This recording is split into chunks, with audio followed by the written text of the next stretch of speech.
Good afternoon, ladies and gentlemen. My name is Piironen, and I'm the coordinator for the Biomile project in Drayton Valley, about 150 kilometers southwest of Edmonton. And today I'm going to tell you about the Biomile project, where we are, what are we doing, and perhaps how you can participate. And I must say that today's, there's probably every single presentation I've heard today, there's some connection to the Biomile. About 3 years ago, the OSB plant, Warehouse's OSB plant was shut down. There was obviously drastic reduction in housing demand in the United States. But the sawmill continues to operate, so there's a steady supply of biomass, bark, sawdust, etc. And a lot of the product is going to Drayton Valley's Valley Power cogen plant. So what happened was that the town of Drayton Valley had to ask some very hard questions. How can we attract and create sustainable and innovative industries in our town? And then there was another problem that arose, was the mountain pine beetle issue.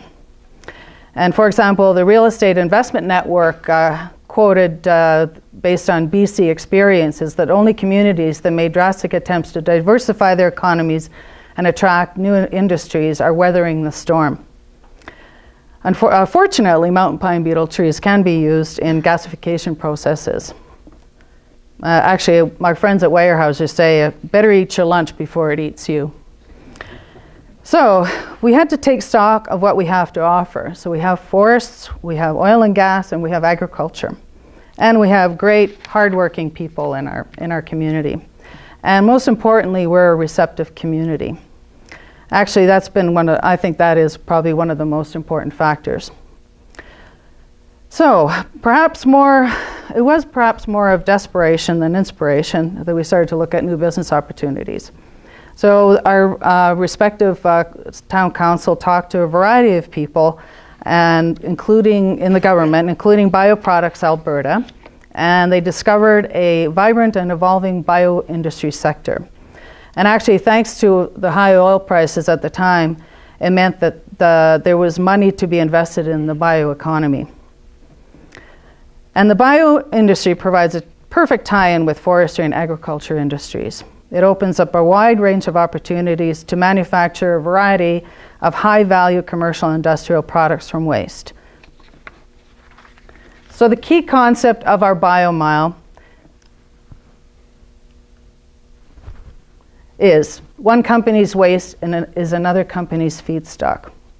There are a lot of other projects in our province and other provinces that are biomass powered.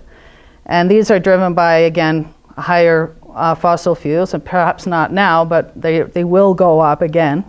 Stricter environmental regulations requiring cleaner biomass combustion, and increased demand for using renewable fuels to reduce carbon dioxide output.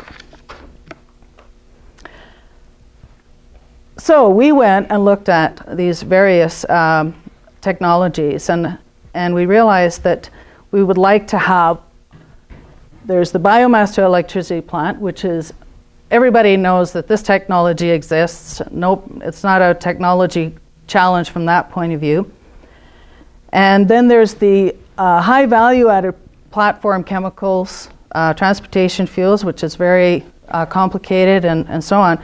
But we decided we wanted to go for both. So as you can see here, we have, for example, we have a biomass to electricity plant that produces heat and CO2, which could be used in a hothouse or greenhouse operation. The waste from there could be used to produce, go into nanofiber production, or you could go use the heat to dry biomass, and biocoal can be produced from the biomass biomass drying to biocoal and to produce electricity, to go back into producing electricity to be used by the biomass to electricity plant. Very integrated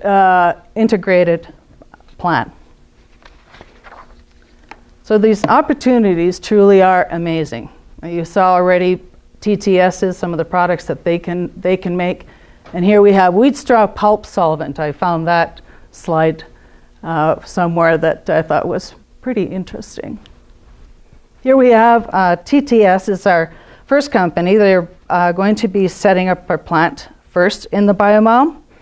And Alberta Agriculture has been working very closely with them. And there are some very interesting applications for this technology. And in 2009, actually, the United Nations called it the International Year of Natural Fibers, because a lot of farmers around the world produce or get their income from biomass-produced products as fibers made from hemp, and these have been replaced by nylon and polyester. So the importance of the livelihoods of people around the world cannot be emphasized enough. And we have formed a partnership with an organization called CLIB 2021 from Germany.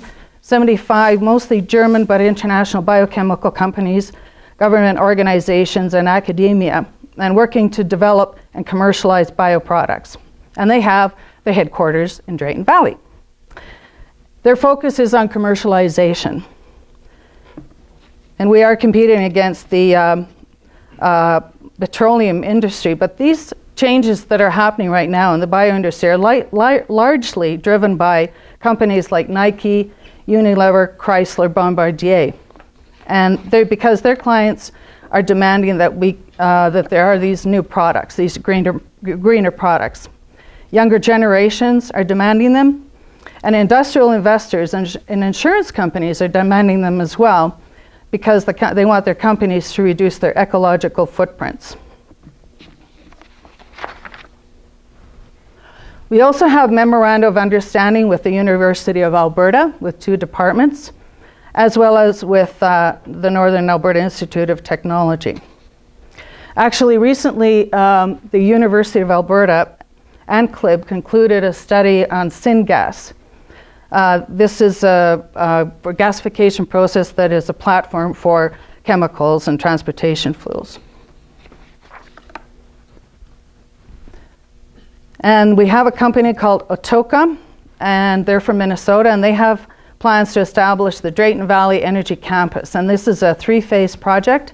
First is a 25 megawatt biomass electricity power plant. Second phase is gasification. It could be also pyrolysis or fermentation process that would then produce bio-oil, syngas, or biomethane. And then the third phase is conversion of syngas, biomethane, or bio-oil into the higher end products and chemicals. And they received $25 million in funding from basically, I think 20 from the feds and 5 million from the provincial government. Anyway, they're doing a lot of work right now. They're very busy. This is a long drawn-out process with permits and engineering and you name it. These are complicated, time-consuming issues that need to be resolved.